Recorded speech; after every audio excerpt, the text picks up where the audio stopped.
Can you hear me, Samson? Go ahead. Apologies for that, but appears we have a bit of a technical problem. So what I was saying is that, yes, I've also heard the minister say in recent times that she thinks this is, pure perpetual pessimism. What I hope to do today is to try and explain very clearly to yourself and your listeners that, we have very cogent policy reasons why we cannot support the arrangement that the minister is pursuing. Before I go into these 5 major challenges, and we call them the 5 Fs, before I go into them in great detail, first give me a bit of time to explain the position of the minister and the policy and the background of the policy a little bit.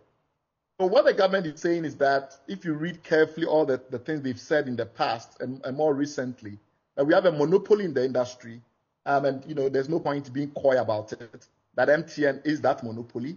And because of this monopoly, it makes it impossible for other players to invest and to make profit. And that has created conditions in which MTN is effectively abusing this monopoly. That has also then led to higher prices, lower innovation, and poor quality. Given that context, we have a number of key issues that, from the minister's point of view and the ministry's point of view, has to be addressed by this consortium. And so we can, list out the key issues about prices, customer service, innovation, lower service quality, and some will even say national security risks. What is surprising, though, is that when the ministry and the government communicates externally, they often don't say these things. They say that we are doing very well on the ICT front. So they tout international rankings like the Data Competitiveness Survey that says that Ghana tops in West Africa. They tout various ITU and GSMA rankings that suggest that smartphone penetration is very high in Ghana. And they tout all of these international rates to suggest that Ghana is doing very well. Let me give you an example about pricing, for instance. There is an organization called Cable. It's a price comparisons network globally, and it does comparison of pricing. And you will see, for instance, that in their 2023 rating, Ghana was 3rd in Africa in terms of countries that have the lowest prices for mobile data or mobile internet, and it was 33 in the world. It ran higher than the United Kingdom, the Netherlands, and the rest. So while those of us that typically say we have to be very careful how we use these international ratings and rankings to override the sentiment of those on the ground, though while that is usually our approach, the ministry has been very excited in using these statistics to bolster the claim that we are doing very well on the ICT front and on the telecom front. They also cite growing consumption. So, for instance, mobile data usage per person in Ghana has risen from about 15,000 megabytes, that's about 15 gig, in the 3rd quarter of 2022 to about 22 gigabytes in the 3rd quarter of 2023. So, over a 1-year period, we've seen a growth that is more than 30%. And we see similarly, even for those telecom operators that are not doing too well. So the point I'm making is that usually the ministry uses these types of statistics when it's comparing Ghana to other African countries to say that we are doing very well. And then when it has policy, like what it has right now, that requires it to use force and power to run through, then it argues that things are really bad in the telecom sector. So our view is that, we have to be very balanced in the way that we evaluate things. We do not deny that there are industry-level challenges, whether by international ratings and indices that show that maybe consumers in Ghana are better off than other countries. Those indices and reports do not undermine the fact that in Ghana, a lot of people complain about the service they receive. And at the industry level, we do have challenges. We have a situation where actually mobile data penetration has been falling, albeit slowly, from about 77% in the 3rd quarter of 2022 to just above 70% in the 3rd quarter of 2023. This is NCA data. That may be, it may be due to the current economic crisis that we are facing. But the fact of the matter is that there is a decline. We also don't deny that MTN is really dominant in the sector. In the mobile data segment, for instance, the mobile internet space, MTN is almost 80% of penetration. So it is indeed dominant. We don't also deny that a lot of companies have come in trying to do business in the mobile broadband space to deliver internet to our homes.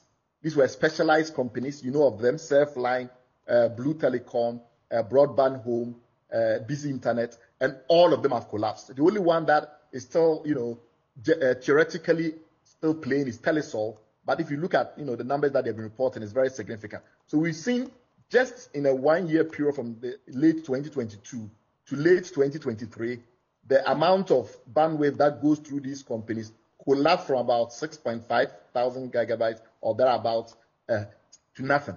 So it's a very significant challenge that we face, that all these companies are simply going broke. What could be the problem?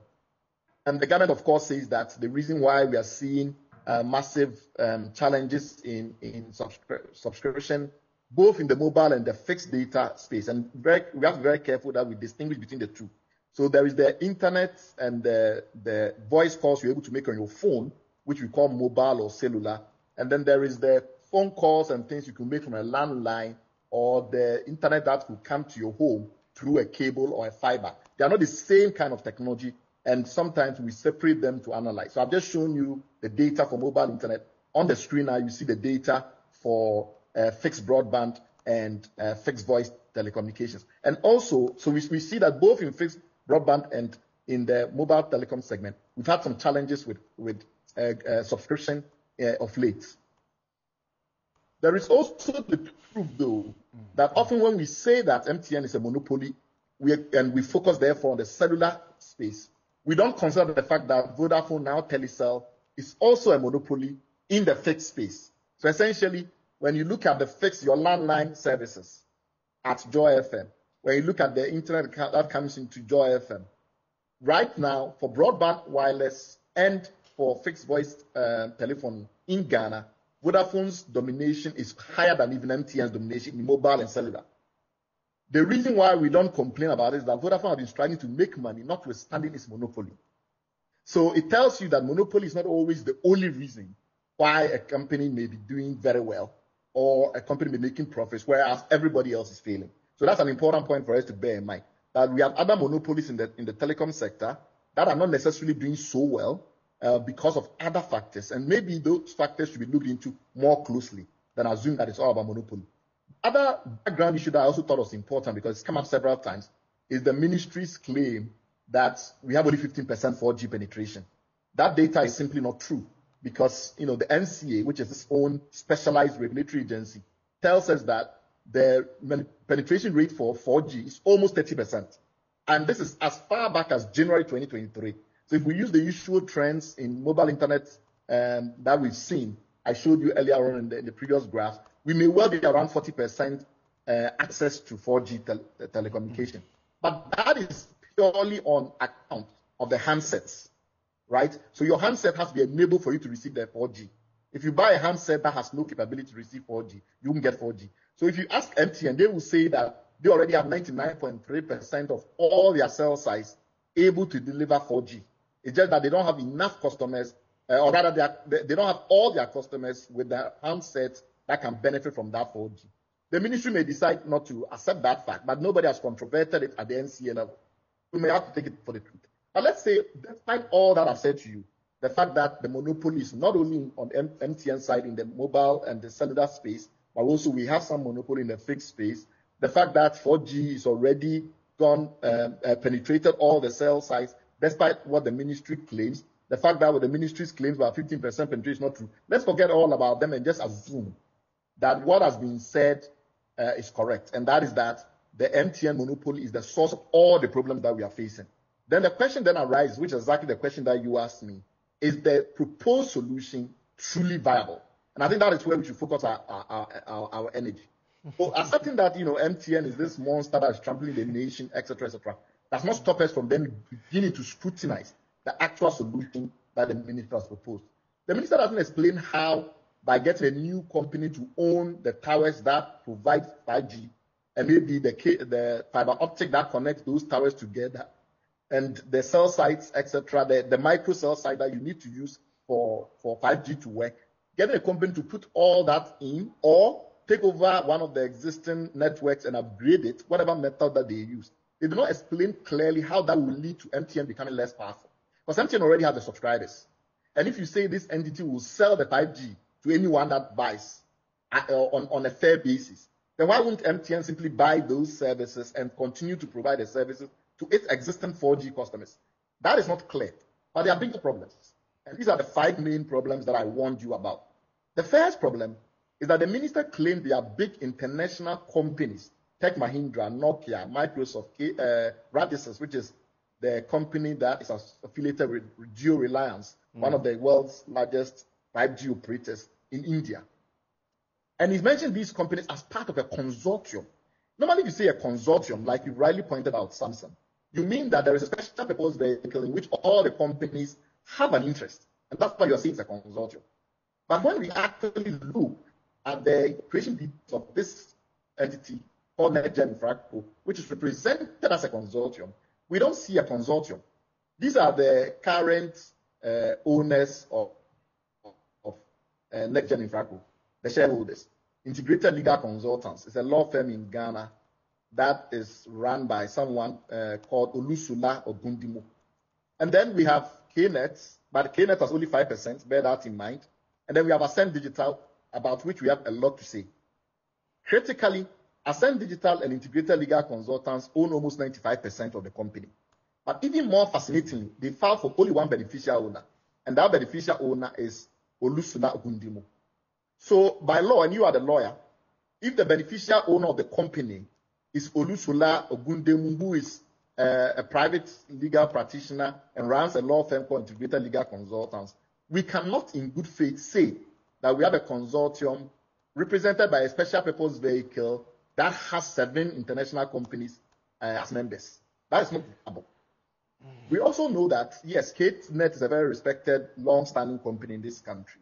It's been running this stuff for years. Even though it's not a major telco infrastructure provider, it does have some sites in Liberia, in Ghana, where it does provide some rural telecommunication service and the like of it.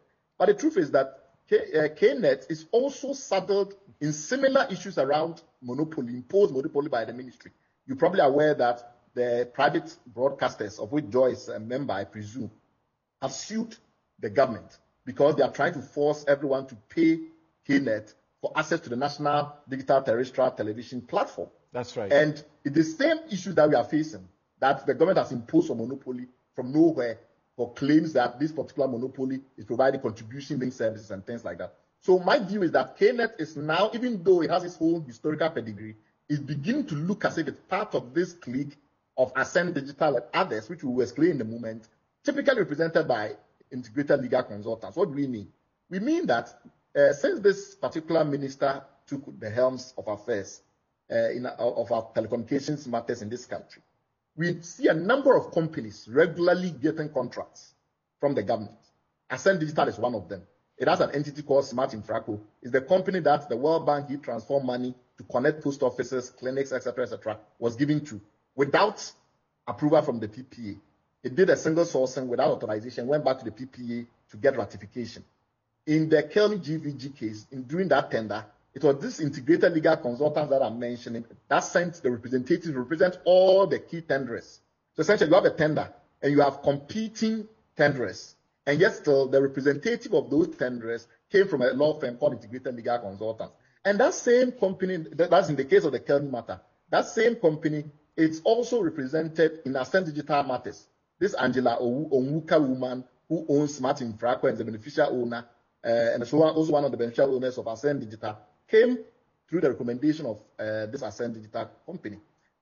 We've seen that the chairperson of the NextGen Infraco, a lady called Amina Maina, who is a chief operating officer of a Lagos-based oil company called MRS. That person was recommended by Integrated Legal Consultants. You see what I mean? So it's the same network of people getting big contracts, including the common platform through which all data in the telecom sector is monitored. So when we say, therefore, that KNet has joined that clique, we mean that it's also beginning to get these contracts where often there is no procurement process. And you saw that in the IBA, the Independent Broadcaster Suite. That is what they are alleging. There was no problem procurement. Somehow the company just gets something that effectively is a monopoly. In short, the government is creating a new monopoly, that's MTN, because it creates MTN as a monopoly. Second issue is that there is no clarity as to where the money will come from to build the 5G network. And 5G is very expensive. Whether you're going the brownfield way of upgrading existing 4G networks, and you have to literally use the 4G network, or you are building a standalone 5G network where you are going to build new towers all over the country. It's $1 billion affair. Now, the point we have made is that when this company was asked, NextGen Infraco, to pay $125 million, they said they couldn't pay. It has to be broken down into tranches for them to pay every year. So for something that I don't think we've ever done for any company, I don't have evidence that any other company to pay for access to our spectrum, which is in this case what allows you to run the telecom service, in this case 5G network. Every time every company has got a license in Ghana in the telecom sector, it pays upfront. In this company's case, we've broken it down into 10 tranches of almost 10 years because it doesn't have the money. If a company doesn't have this financial backing, and we've seen their dossier that is sent to the NCA to approve this, they have no full management complement, they have no evidence financial backing. There are a lot of things we could say about this on air. I don't have the time, I won't say it. But the key principle is that they don't have the money, $1 billion rollout. And we know that because in other places where telcos with much bigger heft, Ireland, Bangladesh, look at the number of subscribers in Bangladesh, and companies like Robi and the money they've struggled to roll out 5G due to the cost. 5G sometimes require almost 10 times more antenna and base station facilities, including the so-called microsites, than you need for 4G. In some instances, sometimes it requires more power, depending on how you roll it, and you definitely need fiber to connect to the different cell sites, which is really expensive and takes a lot of time, including all the right of way to get the fiber to connect the different cell sites. So for all those reasons, you need huge amounts of money. And with people struggling around the world to finance this, it makes it very difficult to suggest that a company with no financial track record, with no clear management, with only a skeleton staff would do this. The third issue we have is that, now that they've been given an exclusive license, they are the only ones who will be allowed to do 5G in this country for the next 10 years. Remember that MTN was trying to get a license. It was not given to it since 2021. So you stopped the pilot, even though they have already spent money to upgrade some of its cell sites. We know that there are companies like Huawei who have done deals with Bui Power using EU LTE. And in other countries, they've upgraded that EU LTE, which is a 4G technology, to 5G for smart mines and things like that. So that was the direction that Huawei was going in this country. We know there are other companies deploying fiber that they think could then support some of the MIMO sites to create new MIMO sites and use that to deploy 5G. All those investments are now started because what the government is saying is that they don't allow anybody else to upgrade their network to deliver 5G in this country for 10 years because of a company that has very limited pedigree and track record. The also part of the matter is also that this claim that we need a company to manage the infrastructure that is not a telco, that presupposes that we don't have such companies in the country already. We do. We have companies like Helios Towers and American Towers Corporation that manages this infrastructure. They will provide wholesale. They don't sell to consumers. So if you really wanted to upgrade that model so that companies like Helios and ATC and the rest will now have laws that require fair access, reasonable pricing, and all the things that you want the NextGen Infraco entity to do, you could simply have gone ahead and said it.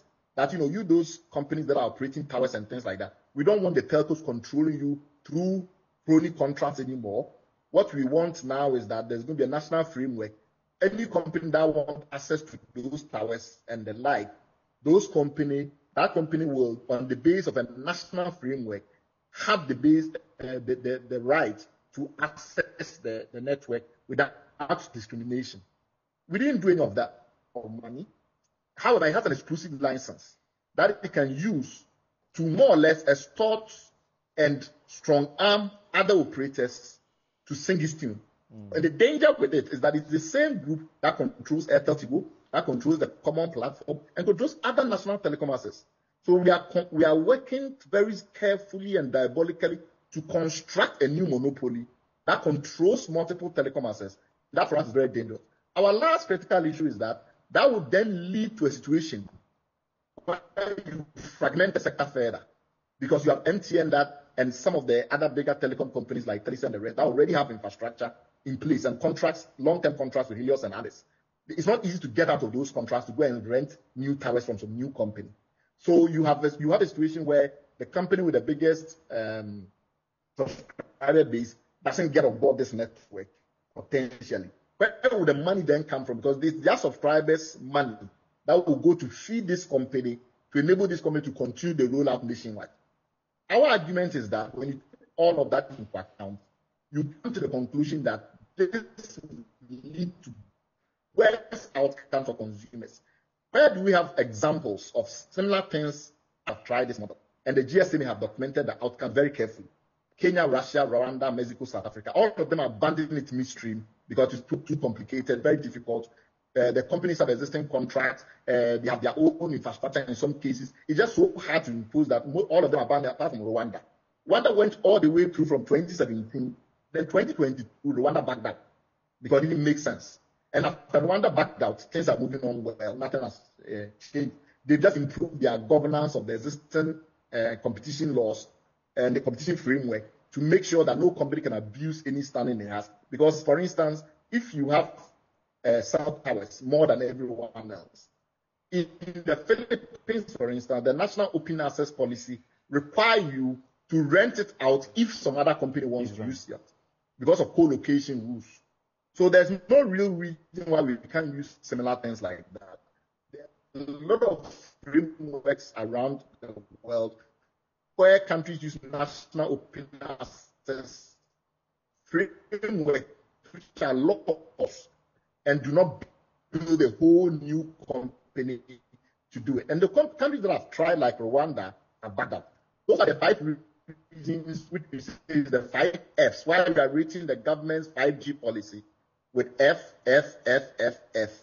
It's on account of these main 5 reasons. Happy to answer your questions, Samson. Thank you very much. Right. I would want you to stay with us in the next 20 minutes or so.